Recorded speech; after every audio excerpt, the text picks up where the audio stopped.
नमस्कार, आप सभी का स्वागत है हमारे YouTube चैनल पर। दोस्तों, आज है 13 जुलाई। आज के इस वीडियो में बिहार के दिन भर की तमाम बड़ी खबरों को जानेंगे, जो जुड़ा है सीधे आपके क्षेत्र, आपके ज़िला, आपके गांव, शहर से। तो बने रहिए हमारे साथ इस वीडियो में।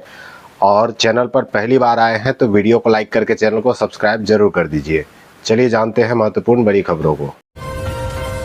अगर आप ट्रेन के जनरल डिब्बे में सफ़र करने के लिए मोबाइल पर आए टिकट का स्क्रीनशॉट या व्हाट्सएप पर भेजी गई कॉपी दिखाकर यात्रा करते हैं तो अब सावधान हो जाइए। भारतीय रेलवे ने अनारक्षित डिजिटल टिकट को लेकर नियमों में बड़ा बदलाव किया है। अब टिकट जांच के दौरान केवल रेल वन ऐप में मौजूद ओरिजिनल डिजिटल टिकट ही मान्य होगा। स्क्रीनशॉट, व्हाट्सएप पर भेजा गया टिकट, फोटो या पीडीएफ कॉपी दिखाने पर टिकट अमान्य माना जाएगा और यात्री पर जुर्माना भी लगाया जा सकता है। बिहार में जनसंख्या नियंत्रण को लेकर लक्ष्य तय 2030 तक प्रजनन दर को 2.1 पर लाने का संकल्प। विश्व जनसंख्या दिवस के उपलक्ष्य में 27 जून से 10 जुलाई तक बिहार के सभी स्वास्थ्य संस्थानों पर दंपति संपर्क पखवाड़ा का आयोजन हुआ। पहले दिन कार्यशाला के साथ शनिवार 11 जुलाई से जनसंख्या स्थिरता पखवाड़ा का शुभारंभ हुआ। राज्य स्वास्थ्य समिति द्वारा आयोजित कार्यशाला में वर्ष 2030 तक बिहार की कुल प्रजनन दर को प्रतिस्थापन स्तर 2.1 पर लाने का लक्ष्य निर्धारित किया गया। देश में प्याज की संभावित कमी और बढ़ती कीमतों को लेकर चल रही चर्चाओं के बीच बड़ी राहत देने वाली खबर सामने आई है। Horticultural produce exporters association SPA ने स्पष्ट किया है कि फिलहाल देश में प्याज की कोई कमी होने की आशंका नहीं है। महाराष्ट्र, मध्य प्रदेश और गुजरात जैसे प्रमुख उत्पादक राज्यों में पर्याप्त मात्रा में प्याज का स्टॉक उपलब्ध है और बाजार में आपूर्ति सामान्य बनी हुई है। इससे देश के किसी भी राज्य को घबराने की जरूरत नहीं है। गोपालगंज में परीक्षा पर कानून का पहरा, नकल माफियाओं की खैर नहीं, 500 मीटर दायरे में सख्ती, मोबाइल से लेकर मटरगश्ती तक पर शिकंजा, अवर निरीक्षक मद्य निषेध। प्रारंभिक परीक्षा को लेकर जिला प्रशासन ने सुरक्षा का ऐसा कड़ा पहरा बिठाया है कि परीक्षा में सेंधमारी की साजिश रचने वालों के लिए कोई गुंजाइश नहीं छोड़ी गई है। प्रशासन ने साफ कर दिया है कि कदाचार या किसी भी तरह की संदिग्ध गतिविधि बर्दाश्त नहीं की जाएगी। परीक्षा केंद्रों के आसपास कानून व्यवस्था को लेकर विशेष निगरानी शुरू कर दी गई है। बांकीपुर उपचुनाव, वरिष्ठ नेताओं संग एनडीए उम्मीदवार नीरज सिन्हा पहुंचे पूर्व सीएम के आवास। नीतीश कुमार से लिया आशीर्वाद। बांकीपुर विधानसभा उपचुनाव को लेकर सियासी सरगर्मियां तेज हो गई हैं। इसी कड़ी में एनडीए के अधिकृत प्रत्याशी नीरज कुमार सिन्हा ने भाजपा के प्रदेश अध्यक्ष संजय सरावगी के साथ एनडीए के वरिष्ठ नेता और पूर्व मुख्यमंत्री नीतीश कुमार से शिष्टाचार मुलाकात की। इस दौरान उन्होंने आगामी उपचुनाव को लेकर उनका मार्गदर्शन और जीत के लिए आशीर्वाद प्राप्त किया।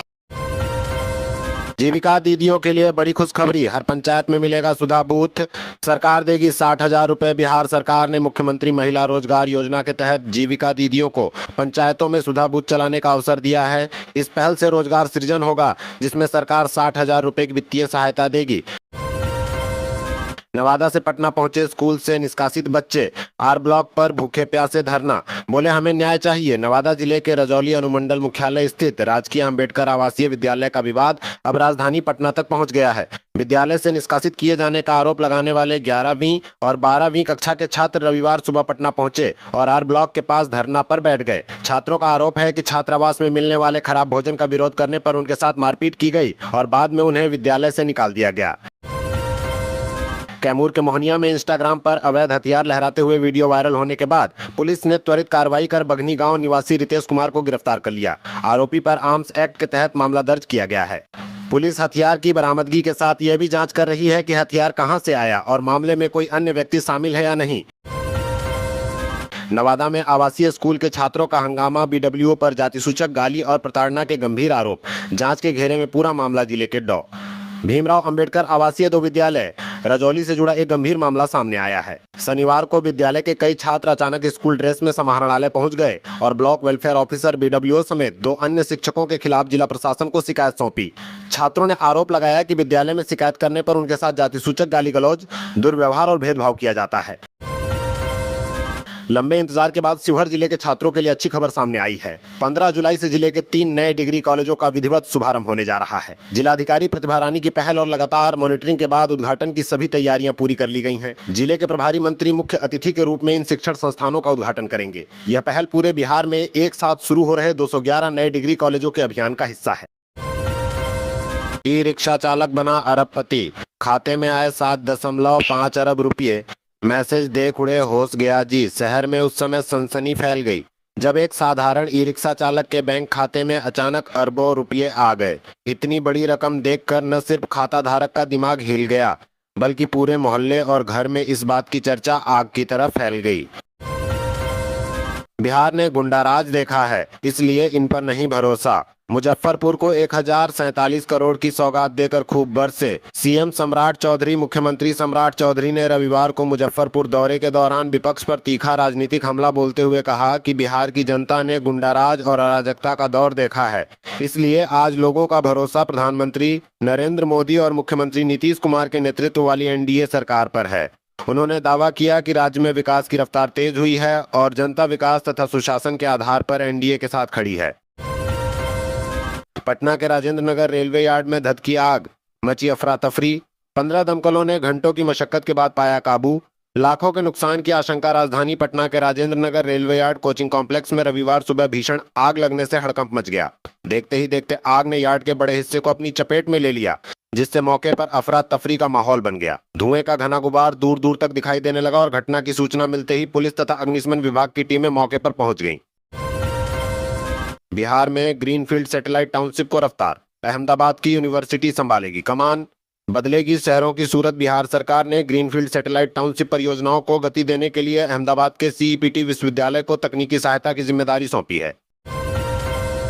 बांकीपुर विधानसभा उपचुनाव में राष्ट्रीय जनता दल ने एक बार फिर रेखा गुप्ता पर भरोसा जताया है। पिछली बार चुनाव हारने के बावजूद उन्हें दोबारा उम्मीदवार बनाया गया है। रेखा वैश्य समाज से आती हैं। दूसरी ओर भारतीय जनता पार्टी ने मंत्री बनने के बाद नितिन नवीन के इस्तीफे से खाली हुई सीट पर नीरज सिन्हा को मैदान में उतारा है, जबकि जन सुराज की ओर से प्रशांत किशोर चुनाव लड़ रहे हैं। 3 प्रमुख उम्मीदवारों के बीच मुकाबले ने इस सीट को बेहद दिलचस्प बना दिया है। जेडीयू से निकाले गए छोटू सिंह पर एक और कार्रवाई। राज्य सरकार ने इस पद से भी हटाया। छोटू सिंह को बिहार राज्य नागरिक परिषद के महासचिव पद से हटा दिया गया है, जिसकी अधिसूचना मंत्रिमंडल सचिवालय विभाग ने जारी की। उन्हें हाल ही में अनुशासनहीनता के आरोप में जदयू से 6 साल के लिए निष्कासित भी किया गया था।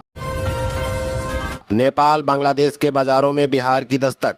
बेगूसराय का सबसे बड़ा योगदान उद्योग और निर्यात के राष्ट्रीय मानचित्र पर बिहार की मौजूदगी अभी भी सीमित है। सरकारी सहयोग व्यवस्था की जटिलताओं में उलझा है, जबकि उद्यमियों के प्रयास भी अपेक्षित गति नहीं पकड़ पाए हैं। भौगोलिक और परिवेश जनित चुनौतियां भी राज्य की राह में बाधा बनी हुई हैं। बाढ़ से पहले अलर्ट पर शिक्षा विभाग। स्कूलों को जारी हुआ फरमान। राहत शिविर से लेकर बच्चों की पढ़ाई तक का पूरा प्लान तैयार करने का आदेश। बिहार में संभावित बाढ़ को देखते हुए शिक्षा विभाग पूरी तरह सतर्क हो गया है। विभाग ने राज्य के सभी जिला शिक्षा पदाधिकारियों डीईओ को निर्देश जारी कर बाढ़ प्रभावित होने वाले विद्यालयों की पहचान करने और बाढ़ आने से पहले सभी आवश्यक तैयारियां पूरी करने को कहा है। मकसद ये है कि आपदा की स्थिति में बच्चों की पढ़ाई प्रभावित न हो और उनकी सुरक्षा के साथ साथ आवश्यक सुविधाएं भी सुनिश्चित की जा सकें। बिहार में मानसून का कहर जारी। सीमांचल मिथिलांचल में मूसलाधार बारिश का अलर्ट। पटना समेत 22 जिलों में गिरा पारा। राजधानी सहित प्रदेश में मानसून की सक्रियता बने होने के कारण झमाझम वर्षा से लोगों को उमस भरी गर्मी से राहत मिली है। पटना सहित प्रदेश के अलग अलग भागों में शुक्रवार की देर रात से लेकर शनिवार की सुबह तक विभिन्न इलाकों में भारी वर्षा के कारण कई स्थानों पर जल जमाव की स्थिति बनी रही। मोकामा में गंगा की तेज धार में फंसा कोयला लदा जहाज। रेस्क्यू कर बाढ़ भेजा गया। साहिबगंज से बाढ़ एनटीपीसी आ रहा। जाकिर हुसैन मालवाहक जहाज मोकामा घाट के निकट गंगा की तेज धार में आगे नहीं बढ़ सका और फंस गया। जहाज पर कोयला लदा हुआ था। जहाज के चालक के त्राहिमाम संदेश के बाद जहाज को रेस्क्यू कर बाढ़ पहुंचाया गया। बाढ़ एनटीपीसी के पीआरओ विकासधर द्विवेदी ने इसकी पुष्टि की है। बांकीपुर उपचुनाव की तैयारियों का डीएम ने लिया जायजा। बारिश को देखते हुए दिए विशेष निर्देश। डिस्पैच सेंटर से मतगणना केंद्र तक सुरक्षा कड़ी करने का आदेश। बांकीपुर विधानसभा उपचुनाव को शांतिपूर्ण, निष्पक्ष और व्यवस्थित ढंग से संपन्न कराने के लिए जिला प्रशासन ने तैयारियां तेज कर दी हैं। इसी क्रम में जिला निर्वाचन पदाधिकारी सह जिलाधिकारी कुंदन कुमार ने शनिवार को बालिका उच्च विद्यालय बांकीपुर स्थित डिस्पैच सेंटर और एएन कॉलेज स्थित मतगणना केंद्र का निरीक्षण कर व्यवस्थाओं का जायजा लिया। बिहार के पश्चिम चंपारण जिले के वाल्मीकिनगर विधानसभा क्षेत्र में मानसून और आगामी बरसात के मौसम को देखते हुए स्थानीय विधायक सक्रिय हो गए हैं। वाल्मीकिनगर के कांग्रेस विधायक सुरेंद्र प्रसाद कुशवाहा ने गंडक नदी के संभावित बढ़ते जलस्तर और उससे होने वाले नुकसान को रोकने के लिए पिपरासी से ठकराहा तक फैले पीपी तटबंध का सघन निरीक्षण किया। इस दौरान उन्होंने कटावरोधी तैयारियों की धरातलीय स्थिति को बारीकी से परखा। बिहार के विश्वविद्यालयों में यूनिफॉर्म एकेडमिक कैलेंडर और फीस लागू। राजभवन से होगी निगरानी। राज्य के विश्वविद्यालयों में लागू एक समान एकेडमिक कैलेंडर। 4 वर्षीय CBCS choice based credit system स्नातक पाठ्यक्रम, स्नातकोत्तर के 43 विषयों के संशोधित पाठ्यक्रम और एक समान फीस के क्रियान्वयन की कड़ी निगरानी होगी। राष्ट्रीय अध्यक्ष बनते ही नितिन नवीन की पहली परीक्षा में रणनीति पर सवाल। उपचुनाव में भाजपा पर कितना पड़ेगा असर? भाजपा के नए राष्ट्रीय अध्यक्ष नितिन नवीन के सामने पहली बड़ी चुनावी परीक्षा में ही पार्टी को असहज स्थिति का सामना करना पड़ रहा है। बिहार के बांकीपुर और मध्य प्रदेश के दतिया विधानसभा उपचुनाव में उम्मीदवार चयन को लेकर पैदा हुए विवादों ने भाजपा की संगठनात्मक रणनीति पर सवाल खड़े कर दिए हैं। राजनीतिक गलियारों में इसे नितिन नवीन के नेतृत्व की पहली बड़ी चुनौती माना जा रहा है, क्योंकि दोनों ही राज्यों में टिकट वितरण के फैसलों ने पार्टी के भीतर असंतोष को खुलकर सामने ला दिया है। अब घर बैठे होगा जमीन फ्लैट का निबंधन। 75 वर्ष से अधिक के बुजुर्गों को बड़ी राहत। बिहार सरकार ने शुरू की ये सेवा। बिहार सरकार ने 75 वर्ष या उससे अधिक उम्र के वरिष्ठ नागरिकों के लिए संपत्ति निबंधन प्रक्रिया को आसान बनाने की दिशा में बड़ा कदम उठाया है। अब बुजुर्गों को जमीन, प्लॉट या फ्लैट का निबंधन कराने के लिए निबंधन कार्यालय के चक्कर नहीं लगाने पड़ेंगे। वे घर बैठे ही पूरी प्रक्रिया पूरी करा सकेंगे। मुख्यमंत्री सम्राट चौधरी ने शनिवार को हाजीपुर निबंधन कार्यालय से इस नई डिजिटल सुविधा का शुभारंभ किया। ये पहल 7 निश्चय 3 के तहत सबका सम्मान जीवन आसान कार्यक्रम का हिस्सा है।